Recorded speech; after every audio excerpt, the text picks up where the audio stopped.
Well, good day to you. It is March the 25th, and I hope wherever you happen to be, you're doing well today. My name is Gary Willing. I want to welcome you to Search for Signs and point out and talk about it. I'm going to not talk about it quite as long as I did in the last video, but I'm going to talk about it. If you want to know more about Maitreya and the Masters of Wisdom, if you have any questions that you might have, it's okay to ask your questions. It's okay to post comments and those kind of things. And I look forward to it when people do that. But the best thing to do is to get your questions answered for yourself. I've included links in the description portion of these videos that I think give you wonderful background information about what we talk about in some way. So that's why I put them in there. So hopefully you'll look into it. Now, like I said, if you want to join the discussion, post comments, post your question in the comments section, email me at searchforsigns@mail.com.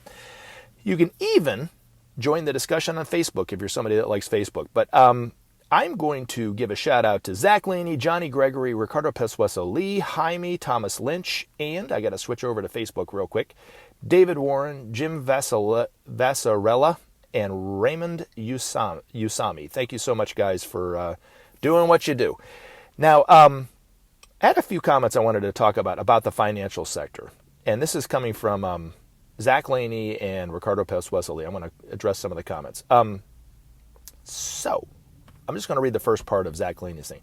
Because in the last video, I talked a little bit more about crypto and what I think it fits into this kind of thing and what does it mean. And this are just my opinions. You know, I'm not a financial advisor. You know what I'm saying? So this is just for entertainment purposes only. I'm kidding.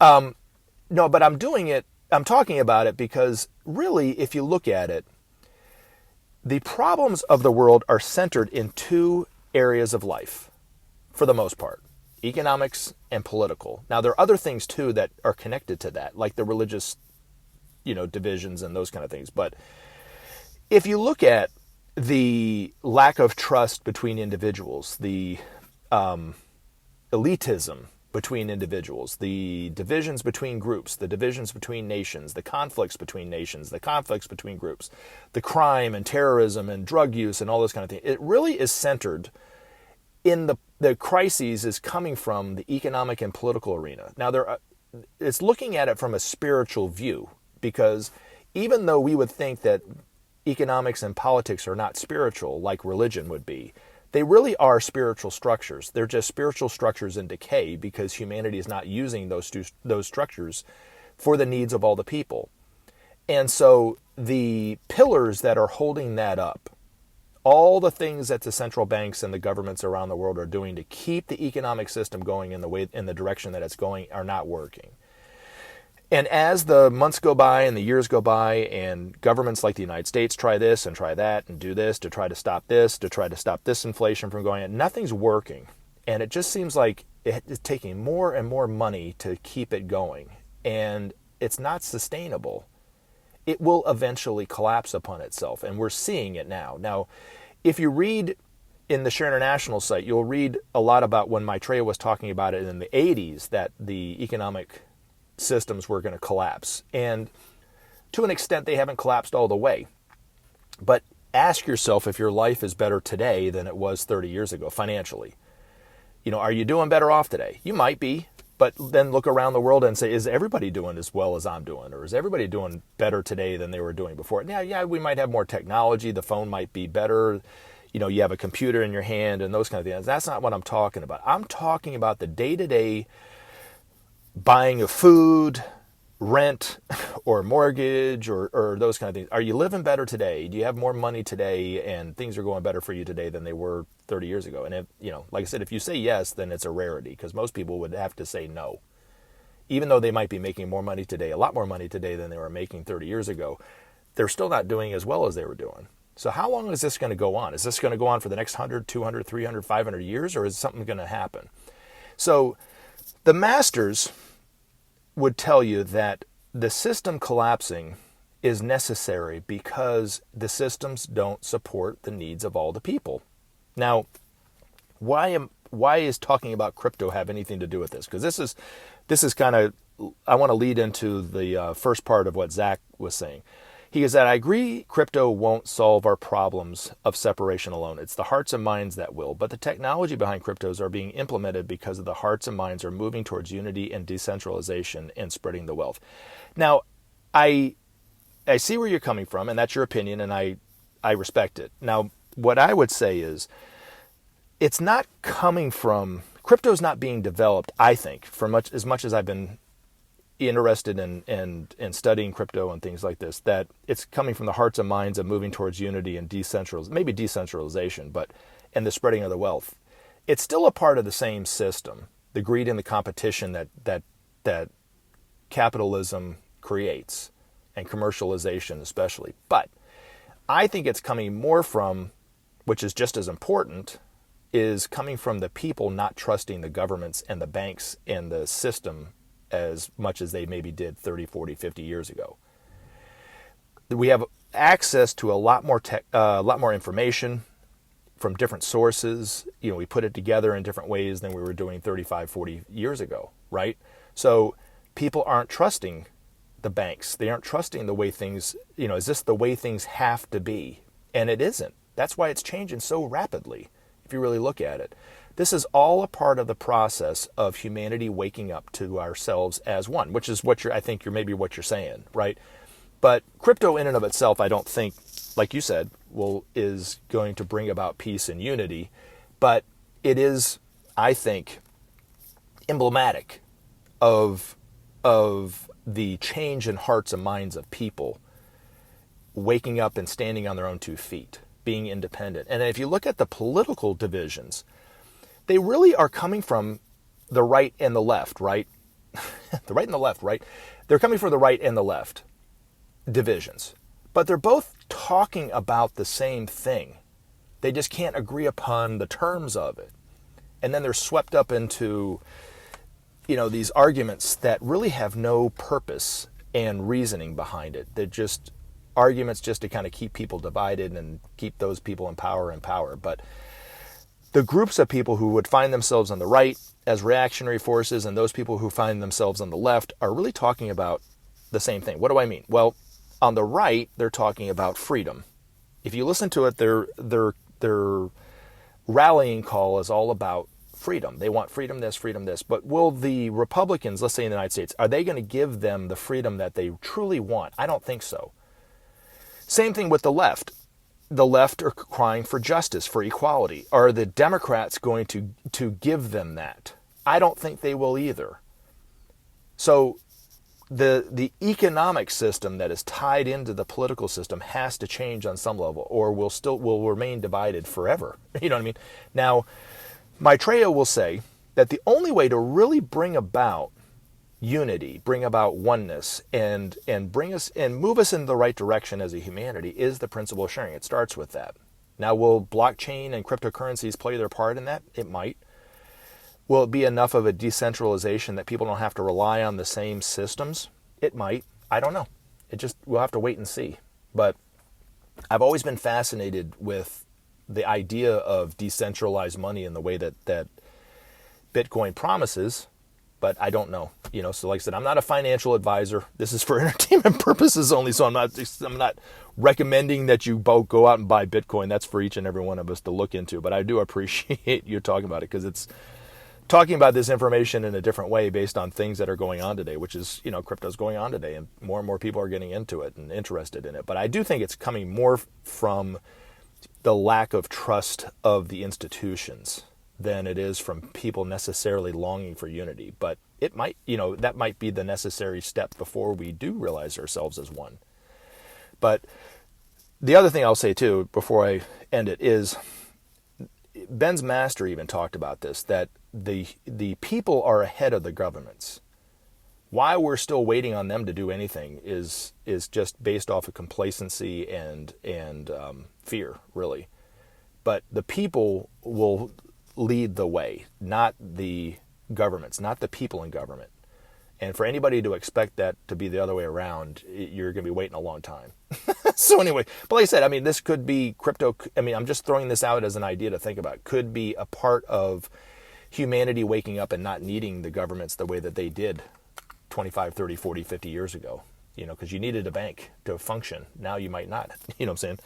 Then what are the banks going to do? Hopefully they'll find a new way of treating people a little bit more fairly, maybe, is the way to go. But real quick, Ricardo Pessoa kind of talked about the financial system too in his own way. He said, for the necessary changes within the financial world to succumb to a more equitable way of living, those millionaires will have to forego a 0 or 2 on their bank balances as a prerequisite. The majority, alas, that indeed count their pennies at the end of the day will lose nothing.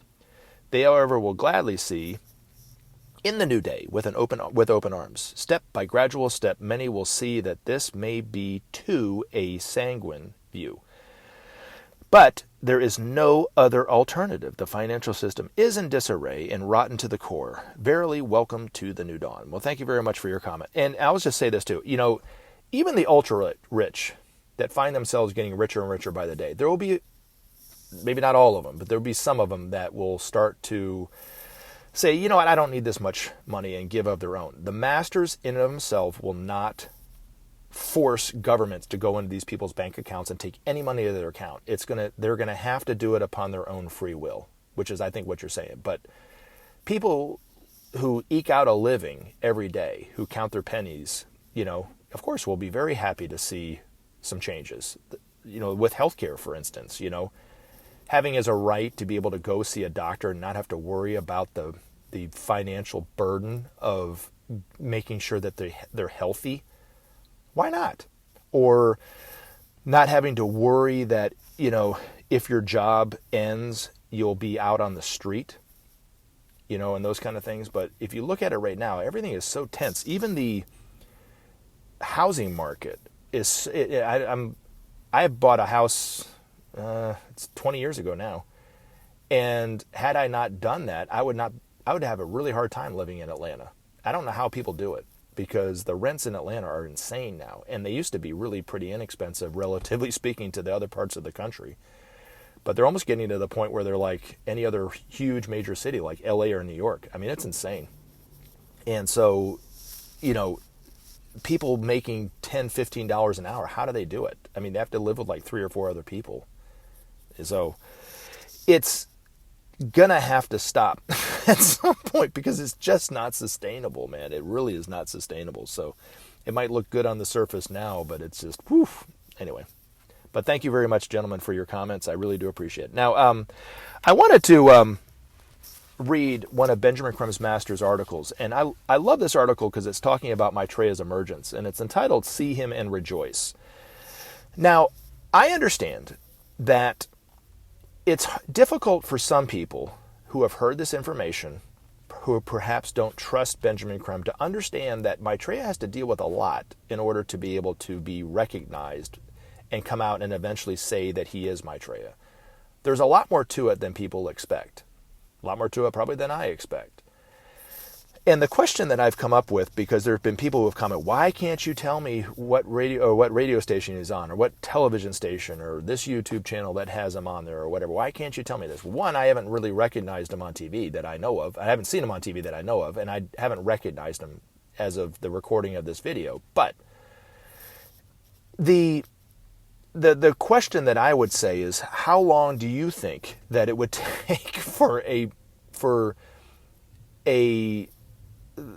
master of wisdom, who these masters have been forgotten by the vast majority of humanity because there's no information about them. They've been working behind the scenes for eons, and then are going to enter the world, but are working within the laws of cause and effect, the law of free will that people don't have an understanding of truly.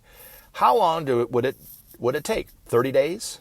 60 days? Should Maitreya have been able to come into London on July 19th, 1977, and by August the 8th, 1977, should have been able to say that he's here and let everybody know that he's here? Is that a good enough time, or should it have taken a year, 2 years? I mean, what's everybody's expectation? You know what I'm saying? So it clearly takes longer than most people would think. So it's not the same thing as even when Jesus came into Palestine, having John the Baptist let everybody know that he was there. There was this more complicated than that now.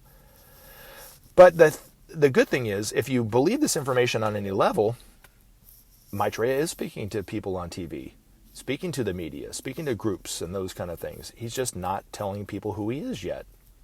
It's better for us to understand and want for the world what he's advocating for the world than to us to even know who he is. But Maitreya, if anybody knows where we're at as a humanity, how much farther we can get pulled in the wrong direction before it's too late, it's him.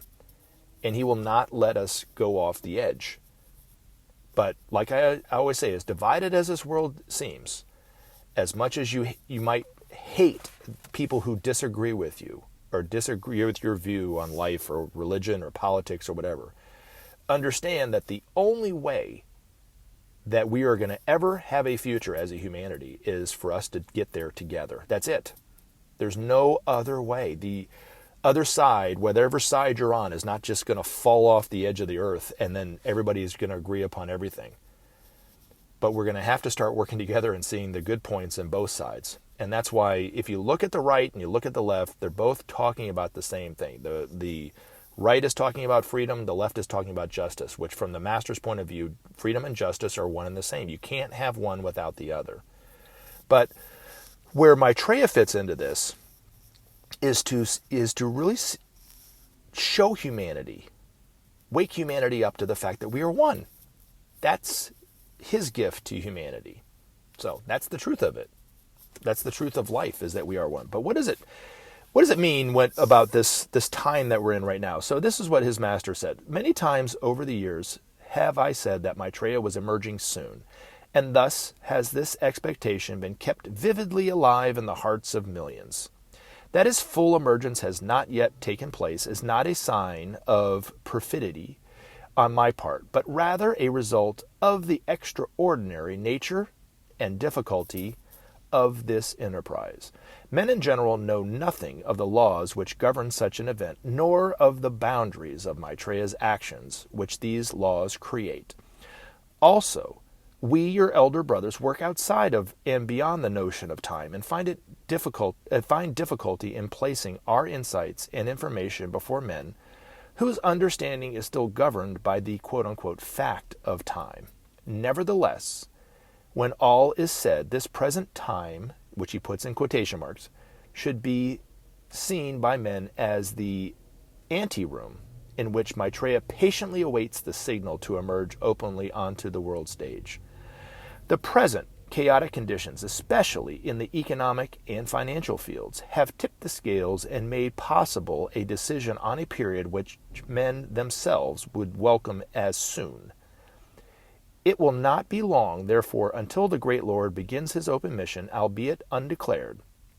Watch and wait with a sure understanding of his priorities, and so miss him not. How will humanity view this extraordinary man like none seen in recent memory, yet obviously one of us? How will men respond to the simple truth of his utterance? And how quickly will men respond to his analysis of their plight? It is not possible to know precisely how men will react on first experience of Maitreya. The great Lord will be circumspect and relatively restrained on first appearance, lest he drive away those who need time to evaluate his thoughts and judge their relevance. Soon, however, many will gather around him, eager to see adopted the changes he advises. They, in their turn, will stir their brothers and sisters to consider these seminal ideas and to launch a crusade for sanity in world affairs. These ideas, requiring a complete reconstruction of our present way of life, will gradually appear more logical, more practical, and achievable than first they may have seemed. And so a great wave of enthusiasm for sharing and right relationship will sweep across the world. Maitreya himself will potentize these natural stirrings of right thinking among the nations, and will work to foster the growing public yearning for a new direction. Thus will Maitreya work through men to sow the seeds of the new garden. Thus will he engender in men a longing for the real and the true, for the manifestation of love and justice. In this way does the great Lord serve humanity, showing them the way to live within the spiritual laws. Thus will the Lord of love reveal himself to men as a brother, a friend, A wayshower, a traveler, light them on the way. See him soon, then, and rejoice. Join his ranks and serve. Awaken through him to your divinity. Remember to take action and help SOP save our planet. Thanks for listening, and we look forward to talking to you again in future videos.